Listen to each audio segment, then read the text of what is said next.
Welcome to the Morning Walk with Murty Digital Stroll. Imagine being handed the keys to a mansion, right? Like a multi-million-dollar mansion. Sign me up immediately. Right, it's entirely for free. The architecture is breathtaking, the location is perfect, and there's no mortgage whatsoever. But there is one catch. There's always a catch. Yeah, before you can take a shower or even turn on a light, you have to personally forge the plumbing out of raw copper and wire the entire electrical grid yourself. Yeah, that definitely changes the appeal a bit. Exactly. And that's what we're looking at today. We're talking about why the world's most powerful, quote unquote, free software is actually secretly bankrupting its users. Not in dollars, but, in the currency of time. It is excellent to be here walking this path with you today. And to everyone joining us on this digital stroll, let's establish exactly where we are and what we're doing. So I serve as the architect of Antaryami. You can basically think of me as your strategic auditor. Which is a crucial perspective. Yeah, my lens is focused squarely on digital migration. So how we transition between systems, the structural integrity of the platforms we choose, and really the underlying logic in our technological environments. And I am the mentor of the Antaryami VA Academy. My primary focus is on what we call Gurukul 2.0, the evolution of learning pathways, how we acquire knowledge, and how we build communities of understanding. The foundation of everything, really. Right. And for this Gurukul session, we are acting as your curators for Project Antaryami. So we don't do simple summaries here. Instead, we are taking our source material and passing it through the digital prism to extract the legacy code. Right, finding the signal in the noise. Exactly. The fundamental, timeless truths hidden within the text that you can apply to your own digital life. And before we extract today's legacy code, a quiet thank you to Sydney Lou Butler over on How To Geek, whose article really set this whole stroll in motion. A brilliant spark from a fellow traveler, absolutely. Their insights provided the perfect foundation for our audit today. They really did. So let's get right into the core subject of our session. We are looking at a concept that has haunted the open source community for literal decades. It's called the Linux tax. The Linux tax. But here's the twist, right? This is not a financial cost. We aren't talking about hidden subscription fees or like enterprise licensing. The Linux tax is a hidden tax of time, and it is the primary invisible barrier holding desktop Linux back from true mainstream adoption. That distinction is just... it's everything. When I audit any digital migration for an organization, or even just an individual, the most common trap they fall into is fixating solely on the upfront capital expenditure. The price tag. Right. They look at a Linux distribution like Ubuntu or Fedora, they see a price tag of $0, and they assume the migration is free. But in any system, friction has a cost. And the Linux tax is essentially the cost of friction paid for with the unrecoverable hours of your life. To really ground this, let's look at a quote that perfectly captures the essence of this tax. It's from a prominent software developer named Jamie Zawinski, and he said this way back in the late 90s. Oh, this quote is a classic. Yeah, he said, "Linux is only free if your time has no value. And I find that my time is better spent doing things other than the endless moving target upgrade dance." The moving target upgrade dance. Mm-hmm.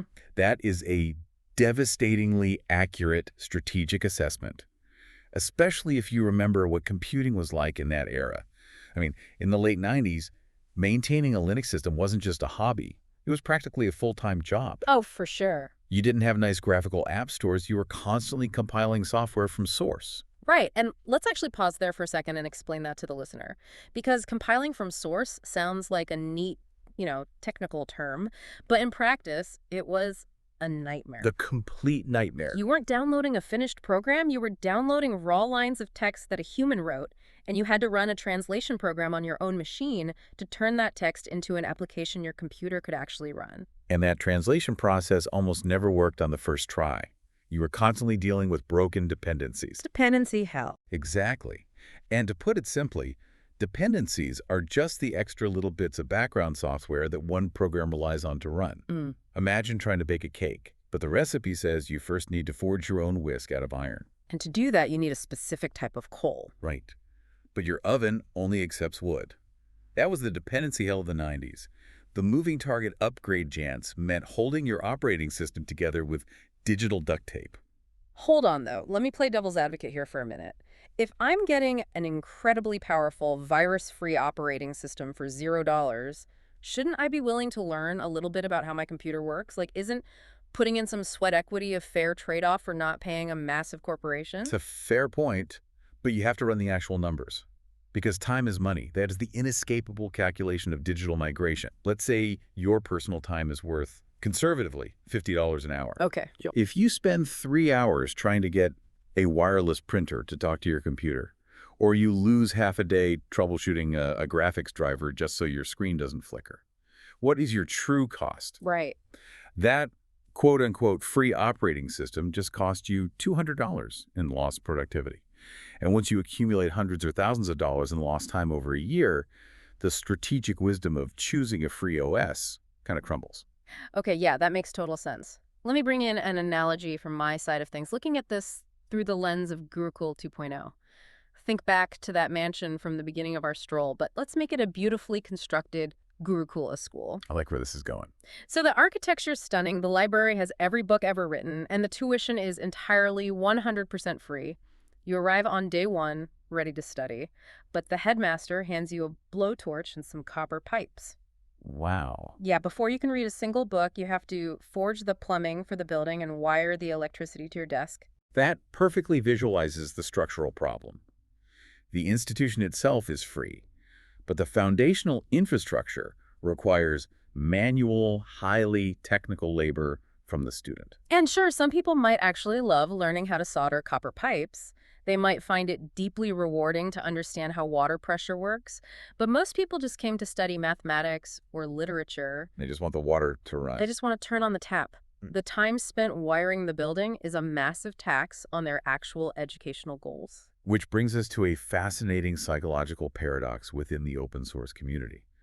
If this tax is so high and the friction is so costly, why do the biggest fans and the fiercest defenders of Linux often completely deny that the tax even exists? It's so true. They really do. If you go on any forum, you'll see veterans claiming the system is perfectly intuitive. Because they've paid the toll and kept the receipt. This is what we call the invisible toll. The reason they deny it is due to a very specific quirk in how human beings acquire knowledge. The calculation of this tax is tricky because you don't pay it forever. Once you build up the necessary knowledge, the tax vanishes for you. It is the ultimate manifestation of the curse of knowledge. This is a well-documented cognitive bias. When you understand something on a deep, fundamental level, your brain literally loses the ability to simulate what it is like not to know it. It just becomes second nature. Exactly, muscle memory. For a veteran Linux user, the knowledge of how the file system works or how to navigate the command line terminal is entirely internalized.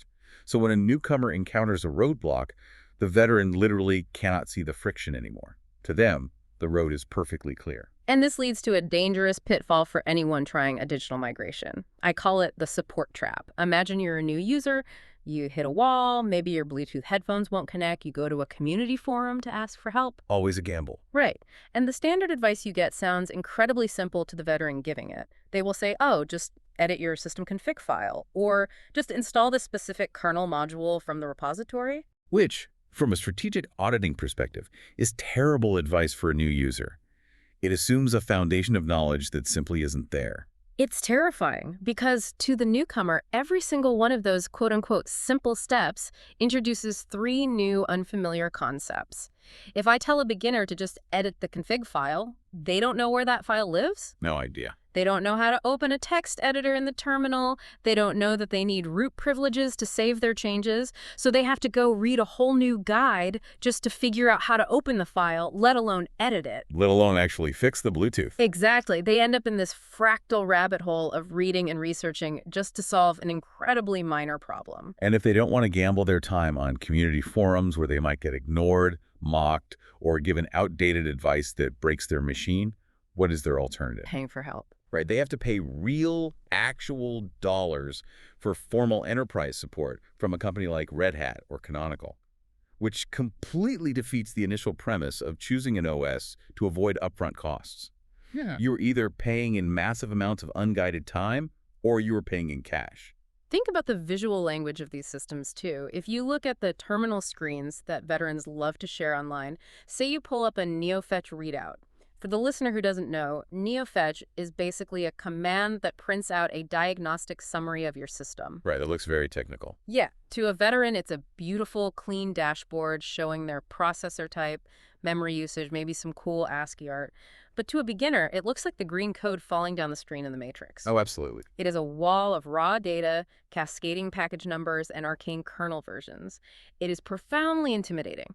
It visually signals to the user, you do not belong here unless you speak this exact language. Here is where we need to look at the philosophy underlying that design. Microsoft and Apple have spent literal decades and billions of dollars systematically hiding all of those inner workings from the end user. Sweeping it under the rug. Right. They have built elaborate, highly polished abstractions, like the macOS desktop or the Windows Start menu, to cover up the raw mechanics of the machine. Now, to a geek, to a power user who loves tinkering, hiding those gears is seen as an insult. Wait, I have to push back here, though. Isn't hiding the gears exactly what the open source community is fighting against? Like, if Microsoft locks the hood of the car so I can't fix my own engine, aren't they just trapping me in their ecosystem so I have to pay their mechanics? That's the argument, yeah. So why is it a bad thing that Linux hands you a wrench and shows you how the engine works? Handing someone a wrench is great if they want to be a mechanic, but most people just want to drive to the grocery store. Okay, fair point. For the vast majority of digital migrants, the normal users who just want to type a document, edit a photo, or watch a movie, exposing the raw gears of the operating system isn't empowering. It is a giant, flashing, no-entry sign. We call this a failure of architectural empathy. Architectural empathy. I love that term. If your system requires the user to understand the plumbing just to turn on the faucet, your system has a fatal scaling problem. You will never achieve mass adoption. Because a lack of empathy doesn't just result in a philosophical debate on a forum, it literally ruins people's weekends. Let's move from the theoretical cost of this knowledge to a very painful, highly specific, real-world example. Let's do it. Because the Linux tax isn't usually a massive, catastrophic system failure. It's a death by 1,000 cuts. The microfictions. It is the accumulation of small, irritating roadblocks that drain your momentum. It is struggling to get a specific Wi-Fi chip recognized because the manufacturer didn't release open-source driver. Oh, that's the worst. Or fighting with proprietary GPU drivers just to stop your screen from tearing when you scroll down a web page. Or the absolute classic, the laptop suspend and resume issue. Think about your own laptop. You close the lid, it goes to sleep. You open it, it wakes up. Simple. Supposed to be simple. Right. But on Linux, because the system has to interface with thousands of different hardware power management states, often called ACPI states, closing the lid might put the computer to sleep forever. Just a black screen. You open it up, the screen is black, the fans are spinning at maximum speed, and the only way to fix it requires performing an arcane ritual involving deep system files. Now, to be clear, Windows and Mac OS are not perfect, they crash. But the path to resolving issues on Linux is uniquely taxing on your time. Let's look at this specific anecdote from our source material that highlights this perfectly. The attempt to build a simple Plex media server. Yes, this story is the perfect encapsulation of everything we're discussing. Picture this scenario. The user buys a neat little ThinkCenter mini PC. The plan is brilliant and straightforward. Use it as a dedicated media server running a program called Plex. Seems simple enough. They decide to load it up with the flavor of Linux, plug in a couple of external USB hard drive full of their movies and shows, and let it run quietly in the corner of the room. It sounds like the easiest project in the world. In theory, it should be a plug-and-play operation. The architecture of a media server is fundamentally simple. You have the OS, the application serving the media, and the storage holding the files. Right, but surely if there's a problem, it's just user error. A quick Google search should fix a USB drive issue, right? You would think so. Huh. But here is where the lack of architectural empathy creates a nightmare. You see, in Windows, when you plug in a USB drive, the system assumes you, the single human user sitting at the keyboard, want to read it. It assigns the drive a letter, like D or E, and you're done. Done in 2 seconds. But Linux doesn't think like a personal computer. Linux has a heritage rooted in massive mainframe computers with hundreds of simultaneous users. It is paranoid by design. It assumes nothing. Exactly. It demands to know exactly who has permission to read, write, or execute files on that drive. And here is the kicker. Plex, the media software, operates as its own separate user on the system for security reasons. Oh, no. So when you plug in the drive, the human user might be able to see it, but Plex is entirely locked out. To fix this, You have to manually edit permission rules, mount points, and system files. And because of that hidden mechanic, what should have taken 5 minutes resulted in 2 agonizing days of friction. 2 full days of the user trying to get the Linux system and Plex to simply see the movies on the hard drive. 2 days of lost time. They fell down the rabbit hole, they followed outdated online guides, they pasted terminal commands they didn't understand, and every single path led to a dead end. The tax was compounding by the hour. Which leads to the ultimate strategic defeat in any digital migration capitulation. The friction became so high that the user simply gave up. Threw in the towel. Yep.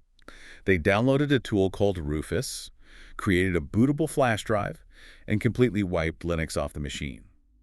They installed Windows 11 on a mini PC that really lacked the hardware to run such a heavy OS smoothly. But it worked. They made that suboptimal architectural choice for one simple reason. They knew Windows would just mount the USB drive without an argument. They bought back their time.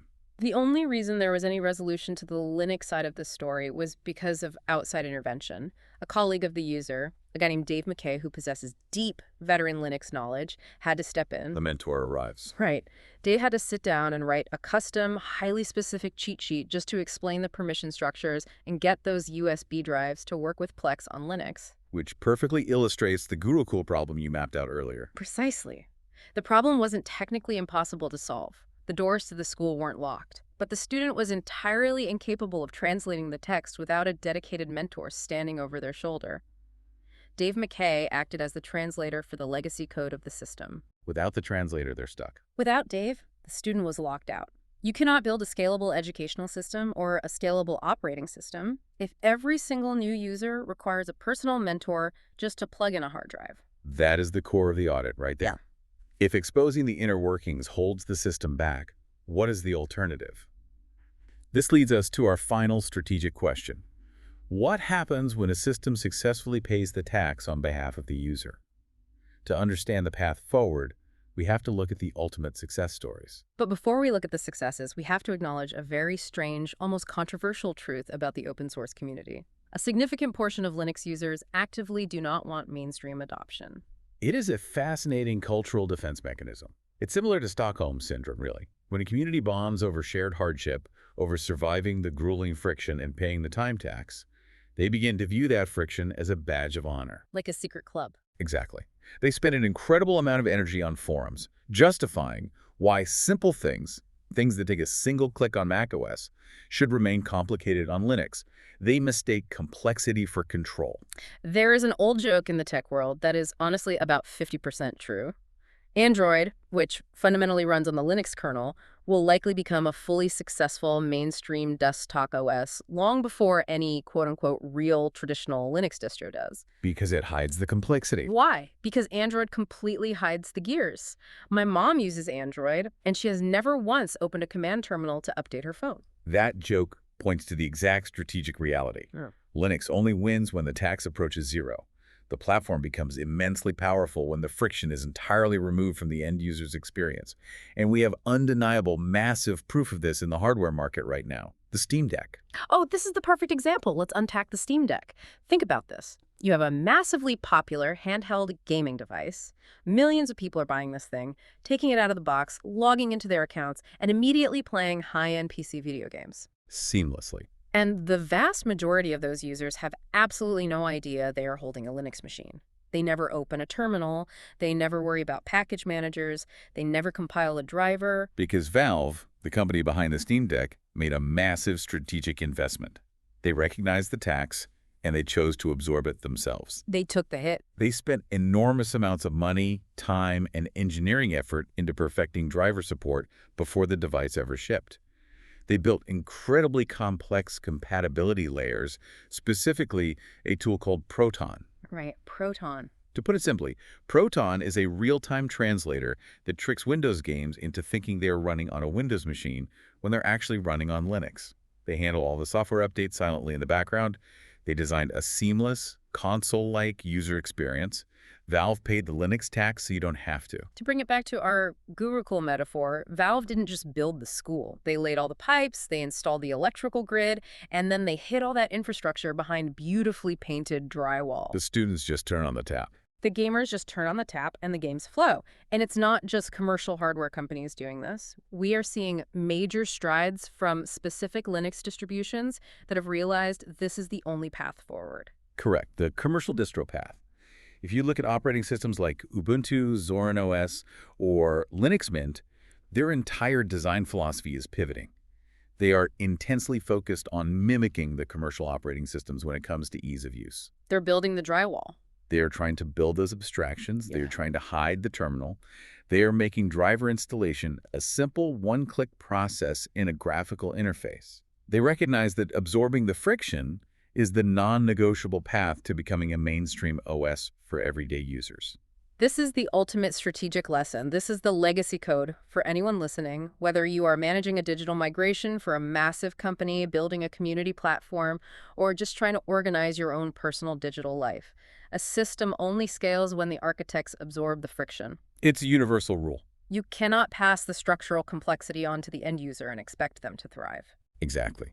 Pretending the tax doesn't exist is the fastest way to guarantee your system will languish in obscurity. In any process, any friction between the user and their goal has a cost. Always. If you aren't paying it on the back end with smart engineering and empathetic design, your users are paying it on the front end with their time and their frustration. And eventually, just like the user with the Plex server, they will go bankrupt, they will capitulate, and they will leave. Which brings us to the end of our digital stroll for today. We've extracted the legacy code time is money, friction is a tax, and you must design systems that absorb that cost for the user.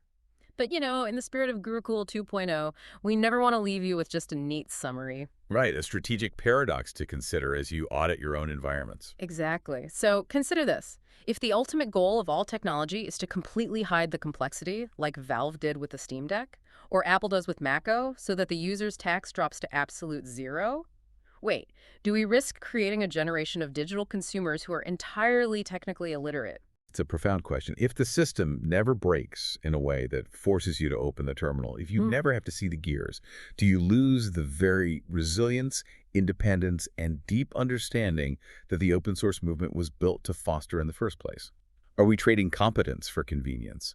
It's a delicate balance, between removing friction and removing education. Definitely something to ponder on your own path as you evaluate the tools you use every day.